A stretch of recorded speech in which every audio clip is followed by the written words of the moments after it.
Today's title is Trump's Loyal Staff Still in Place. With me today is my co-host, Jay Fidell, and we are going to discuss the phenomena of how so many people that Trump appointed may still be working in the administration, be it the post office, be it in immigration services, TSA, or be it Department of Justice. We still have influences lingering back from the days of Donald Trump. Good morning, Jay. Good morning, Tim. Nice to see you. Nice to see you as well. Hey, I'm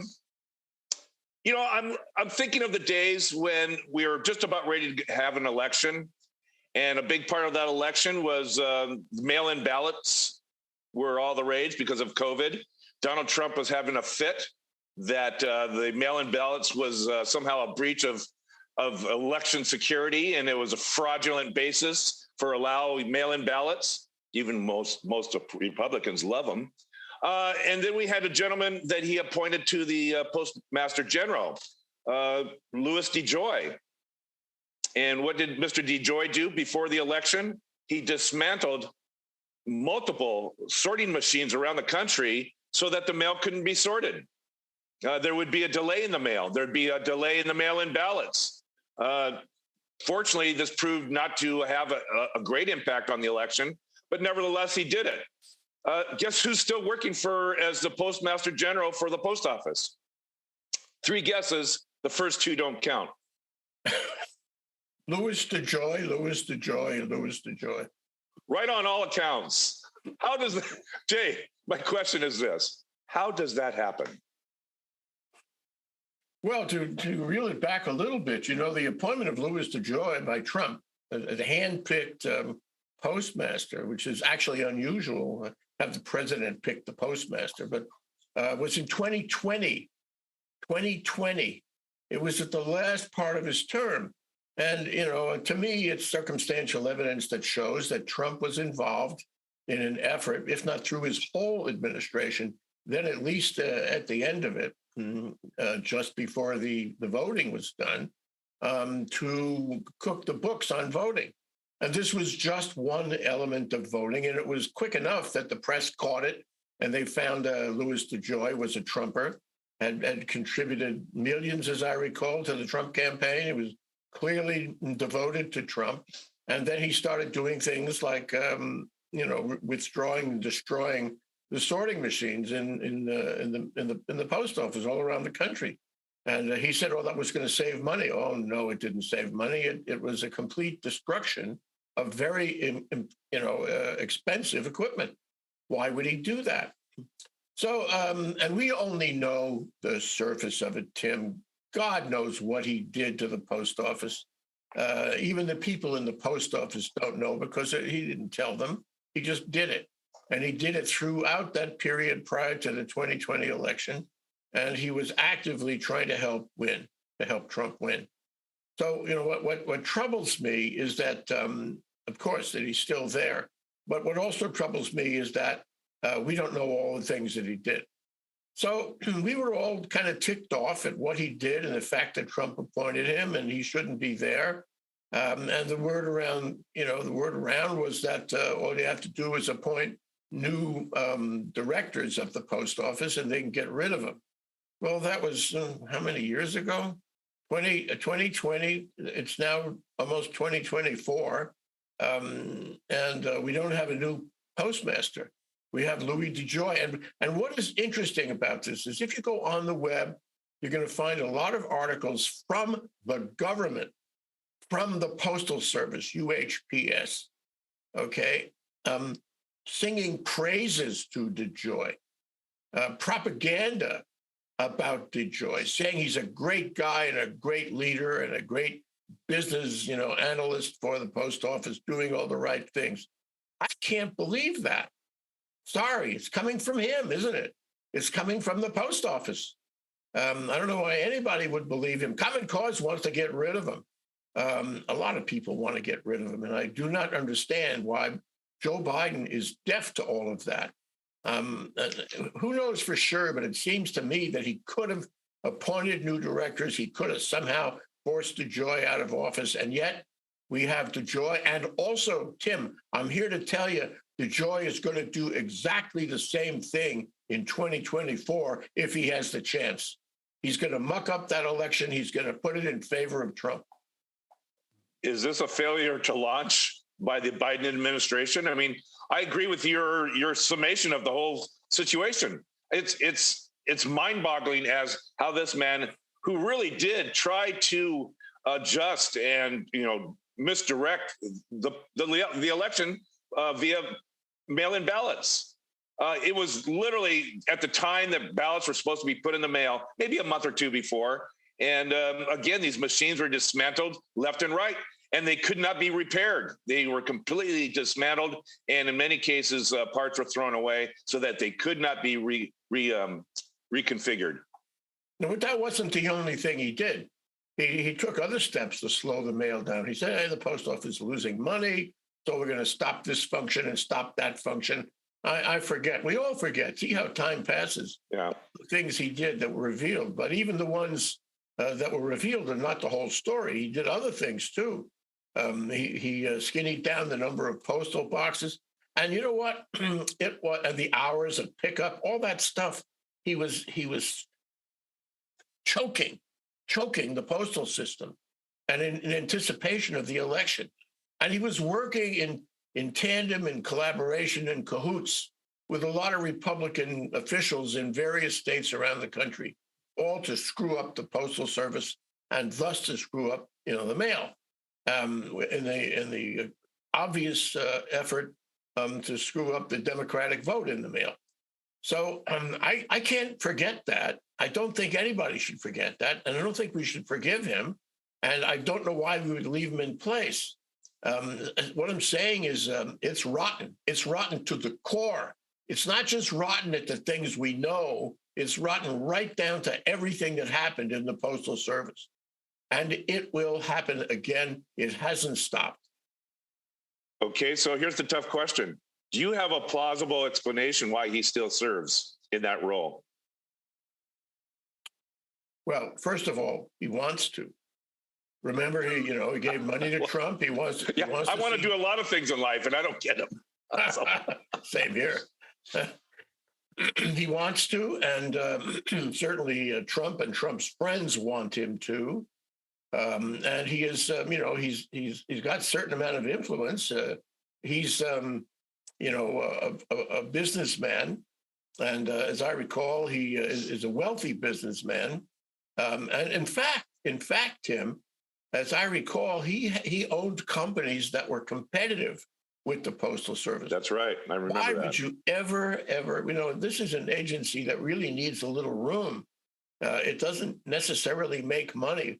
And the rule is still that it must make money. So this gives DeJoy an opportunity to muck around with the Postal Service. Say, it doesn't make money. Let's kill it, which is what he was trying to do before.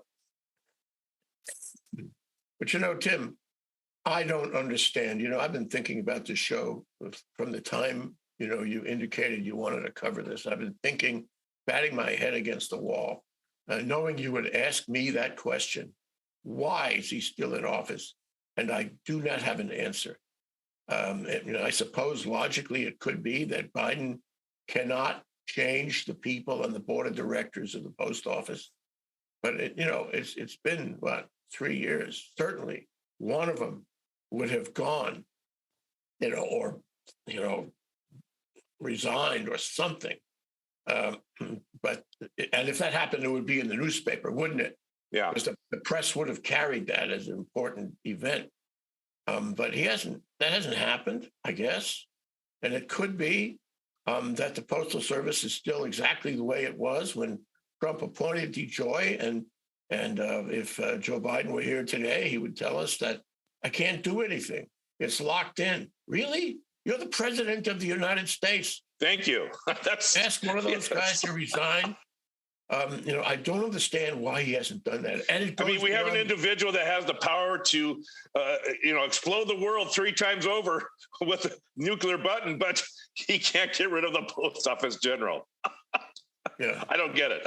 I don't get it either. And as I say, I've battened my head against the wall since you indicating All right. we wanted to cover this. Well, I'm glad we're both banging our heads against the wall because I can't figure it out. And I haven't been able to figure it out in the last 3 years. Anyway, let's fast forward to the Department of Justice. We just found out in the last week that when it came time to investigate January 6th, the FBI and the Department of Justice virtually, well, let me backtrack. They were busy prosecuting those who invaded the Capitol. They did a great job. We have 1,000 that were charged, and many of those 1,000 have been incarcerated. They've been convicted and incarcerated. But when it came to the top of those who were in charge of organization of the January 6th invasion, we just learned that the FBI and the Department of Justice did nothing as far as investigation. What does that say about, are there holdovers from Trump's administration that still linger about in the Department of Justice, or were they just methodically going up the chain? Well, one thing it goes to say is that when you and I complained that Merrick Garland was not doing anything about Trump, we were right.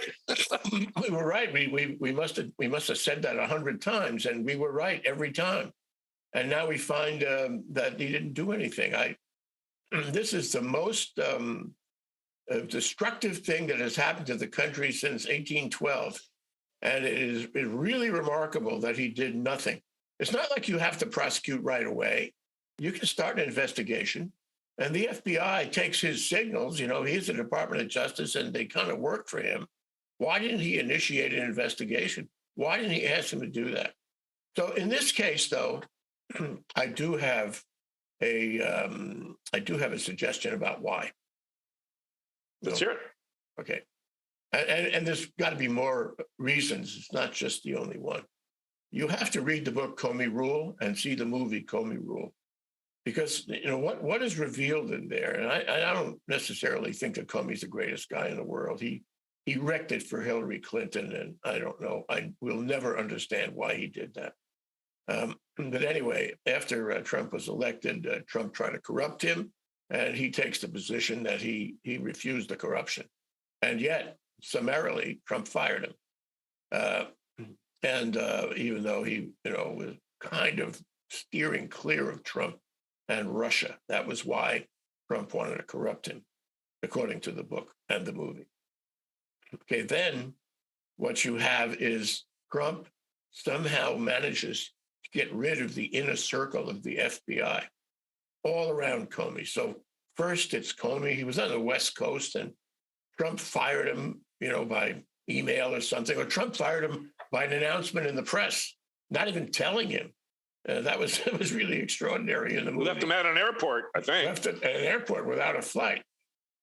So after that, Trump went to work on all his cadre, one by one. At the end of the movie, there's a remarkable scene where they go around the table of that cadre, all his assistants and lieutenants and what have you, pointing out that not a single one of them survived, that effort by Trump. Trump was destroying the FBI. And of course, when these people left the FBI, which would have been 2018, maybe 2019, something like that, after he fired Comey, that he appointed new people. He moved his own people into the FBI. So that is a real possibility that the FBI has been corrupted, because Trump, throughout his administration, was trying to corrupt anybody who might investigate him, and he was trying to corrupt law enforcement agencies that would go after his enemies, and he was trying to protect his friends by appointing people in law enforcement agencies who would leave them alone. Mm-hmm. I mean, it was the ultimate corruption. I'm thinking of Trump's appointee, Christopher Wray, who's the director of the FBI. Now, here's a case where, again, he was selected by Donald Trump, yet he spoke out on things that Donald Trump was angered over. And Christopher Wray still enjoys employment as the director of the FBI. Is that an exception to what we've been talking about, as someone who still recognizes his oath of office and he carries that duty forward? Yeah, it's an interesting question. You don't know. I mean, a day or two ago, the Supreme Court ruled against that cockamamie bill that would have, appellate decision and bill that would have allowed gerrymandering, gross gerrymandering, and they tossed that out. You say, well, are they turning a corner here? Are these guys finally realizing their obligation to the Constitution and the people and the democracy? I don't think it means that. That was a landmark. That's a landmark case. 7-3 was the vote on that, I believe. And that was. Are you talking about the North Carolina? Yeah, 6-3. Yeah, 6-3. Excuse me. Moore versus Harper. Yeah. And in fact, I visited with the lawyer who represented the plaintiffs in that case, and who prevailed in front of the Supreme Court. That's Neil Cotier. Neil Cotier, yeah. He was here. He represents clients in Hawaii. He was here, and I saw him, and we talked about it. Moore versus Harper. He had just argued it in front of the Supreme Court, and this was his success. But just because they ruled that way, Moore versus Harper, does not necessarily mean that they've turned a corner. You think they're new, enlightened? No. And it's the same thing with Christopher Wray. So if he appears on a given day to be, not supporting Trump, that doesn't mean that he doesn't have sensibilities in favor of Trump. You don't know. You don't know whether it's this way or that way, but you do have to question that. All right, well, let's go to the Secret Service. Now, we had James Murray. Clearly, there was something going on as far as, I'll call it destruction of evidence. After January 6th, all the text messages just magically disappeared off of everyone's phones. Said, the explanation was a scheduled cleanup of text data. All evidence was erased. And to this day, we probably don't really know the full story of the involvement of the Secret Service and to what degree that was part of or not part of the Trump's plan. Yeah, I hear you. The whole thing slid under the waves. It must be down there alongside the Titan, because we never heard of it again. It disappeared.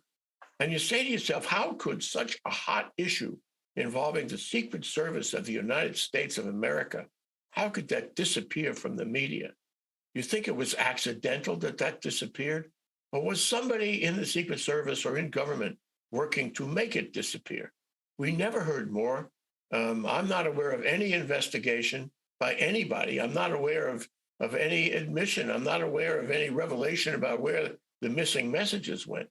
So it's over, Tim. Yeah, that aspect of January 6th seems to be lost to history, and poof, it's gone. Yeah, but one thing we do know is that the Secret Service was helping Trump. He had corrupted them. They felt it was their mission to protect him, including politically, and they did or tried. And I really think that's disgusting corruption among the highest levels of government, that the Secret Service should be in question like this. I would not trust them again. And I don't know how Joe Biden feels about it, but they really need to be reformed. Well, finally, I think through the selection committee, the Senate, James Murray is out, and the new head is Kimberly Chief. I think I pronounced it Chief. So that's, there's progress, Jay. There's some progress there. Would you trust them again? What happened here is a politician corrupted them, not just James Murray, but others. Mm-hmm. And they were actively supporting him in his insurrection, really. Yeah. And so what do you get from that? The Secret Service isn't what you thought. They don't exercise independent judgment. Well, let me fast forward to this interview between Jon Stewart and Jeffrey Berman. Jeffrey Berman was the former assistant U.S. attorney for the Southern District of New York. And Mr. Berman has written a book, and that book details the pressures applied for the Department of Justice to prosecute Trump's enemies. And it's a great interview, I got to tell you. But the thing that comes out of that interview is when you select not only your chief of the agencies, your head of the agencies, it's the people that are below that rank that are to carry out the duties of that administration, the mission of the administration, and most importantly, though, each individual member's oath to office. And somehow that got skewed in the Department of Justice. The oath of office was no longer to the office, but it was to Donald Trump. I'm thinking of Jeffrey Clark, who almost became the Attorney General, that was on board by supporting the quote unquote election was stolen from Donald Trump. Yeah, Clark will go down in infamy.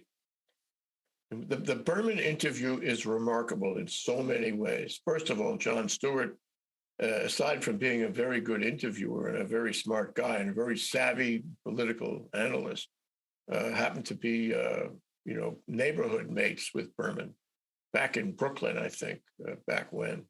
So they shared a trust relationship. And in this interview, they spent some time on that. And then Jon Stewart went in for the, big issues. And of course, Berman was interested in publicizing his book, which you could find easily on Amazon. In fact, you can find this interview easily on YouTube. Just type in Jon Stewart, Jon Stewart, and Jeffrey Berman, and you'll find this interview and you can watch it. It is extraordinary. And what I'm even more amazed by is that the press didn't pick it up. Trump tried to get rid of Berman as the U.S. attorney for the Southern District.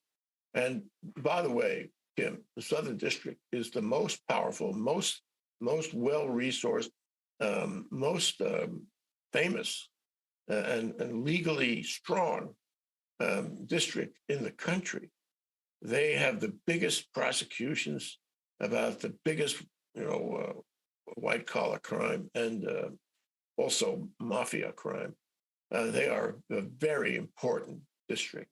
Well, they tried to get rid of Berman. We knew that from the newspapers. Through William Barr, who, worked for Trump in everything he did.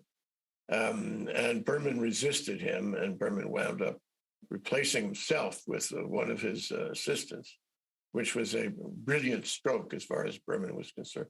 Berman was a Republican, otherwise he would not have been appointed by Trump. But he is also a principled man. And this interview comes out and shows you how principled he is. I think the one point that comes out of the interview, there are many points, and really I'm disappointed that the press did not cover all the points, the revelations in this interview and in his book, is that Trump and Barr, through Barr, they were actively trying to corrupt the Department of Justice. They were telling him what cases should be prosecuted, what cases should not be prosecuted. And it is, you and I have discussed on a number of occasions, what happens if Trump is elected again? Well, this will happen. And Tim, if he doesn't like a certain individual, that person will be prosecuted on phony charges, like in third world countries developing. He's already said, I'm your retribution. What does that mean? He will go after his adversaries, even though there is no reason to do that, no legal reason. And he will protect his, like Roger Stone people, by making sure that the Department of Justice does not prosecute them. Trump sees the Department of Justice as a weapon. He sees every single district of the Department of Justice, the U.S. attorney districts, as weapons. And he saw Jeff Berman as a weapon. But Berman wouldn't cotton to that. He stood fast. On the other hand, the most remarkable thing, and for my money, in that whole interview was when Jon Stewart asked him, what happened in other districts? Are the U.S. attorneys who are running other districts still there, after the Trump administration is over? And he said, yes, and they're still Trumpers. Whoa. The corruption lasts longer than the Trump administration. You know, he's got these sleeper cell people in the Department of Justice right now. And if he wins again, it will be a huge price to pay.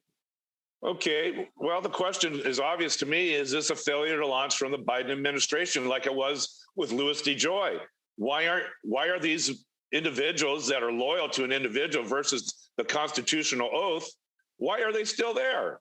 I mean, what's wrong with Joe Biden and his ability to get rid of and clean house of people that are not loyal to the oath? Well, I don't have an answer for that. That's the same, question you asked before about DeJoy. But I do have a remark I'd like to make. In the case of the United States attorney for every given district, the custom and practice has been is when a new administration comes in, especially administration from the other side of the aisle, the president will appoint a new U.S. attorney for that district, and the old one will, resign, leave, and that happened in Hawaii. It always happens in Hawaii. Mm-hmm. You should expect it. You should expect it. Whether it's the right thing politically for that rotation to happen or not, that's what happens. That's what has happened for a long, long time. And some of these districts, remarkably, it hasn't happened. I don't know why Biden hasn't made the call. Please, you'll have to resign. I want to appoint somebody else. And the extraordinary one is that the special prosecutor person, Durham or Dunham in Connecticut, who's out there investigating somebody. Was it Hillary Clinton? I don't remember. Which was a nothing burger the whole time. He had no evidence, and he kept going, and they kept paying him. And he was essentially a representative of the Department of Justice to investigate a completely useless and inappropriate claim. And ultimately, only a few weeks ago, he had to admit in 300 pages that there was no there there. There never was a there. And he was a Republican appointed by Trump. And that investigation was clearly, as part of Trump's conspiracy to attack his adversaries. So the Department of Justice is not without some fault here. And it seems to me that just as the president could call a given U.S. attorney in any district, so could Merrick Garland call. It says, time to go now because we have somebody else we're going to appoint. But that hasn't happened. Yeah. Just as a reminder, Jay, in Washington, D.C., you're paid by the page and not by the quality. That's just a fact. I'm very concerned with the Department of Justice. I'm very concerned with Berman, a Republican, and his revelations in this book. And although Merrick Garland right now, these days, seems to be doing the right thing, our concerns that we expressed here in ThinkTech over, a year and a half were right. And there's something wrong in Mudville. Yeah. By the way, I think the beginning of the title is Hold the Line. Jeffrey Berman's book, Hold the Line. Hold the Line. You can find it on Amazon. It's really a winner. And it has not had enough publicity. Granted that. Well, okay, Jay, I think we've run out of time. Do you have any last thoughts on this one? Because I certainly do. Yeah, my thoughts is I'm waiting for Godot here. What is it with Joe Biden? I don't see a downside in him replacing Republican U.S. attorneys. I don't see a downside in making a fuss about Louis DeJoy and generally cleaning house. And I don't know why he hasn't done that. Maybe he just wants to make friends, keep them friendly, keep their champions in Congress friendly. But really, what about the public? The public walks away from all of this wondering, have we cleaned house? Why are these people still there? And furthermore, my last comment is, there's a lot of, the president has 6,000 appointments to make on any given rotation of government. And just as Trump, made 6,000 appointments, so could Biden make 6,000 appointments? The problem is if they're civil service, they stay, and it's not so easy to say farewell. And I think a lot of the appointments that Trump made were his friends and their middle management, their civil service, and they like him still today. And they're in government waiting to do his bidding. And we haven't even scratched the surface in this discussion, Tim. Good point. And I'll just add that, it did take Donald Trump several years to dismantle the agencies of our democracy. With these loyal lackeys in place, and if they're still in place, I don't think it'll take 3 years. I think it'll happen in the first 12 months or sooner. So lesson to the Biden administration, do what you need to do now before the next election. Amen. All right, Jay, thank you so much for appearing on American Issues Take One. I'm Tim Apicella, your host, and won't you join us next week? And until then, aloha.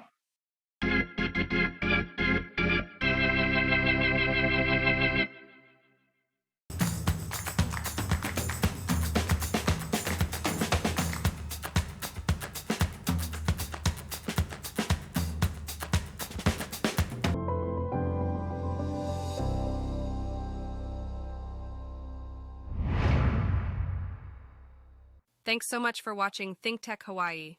If you like what we do, please click on the like and subscribe buttons on YouTube. You can also follow us on Facebook, Instagram, and LinkedIn. And please check out our website. That's thinktechhawaii.com. Mahalo.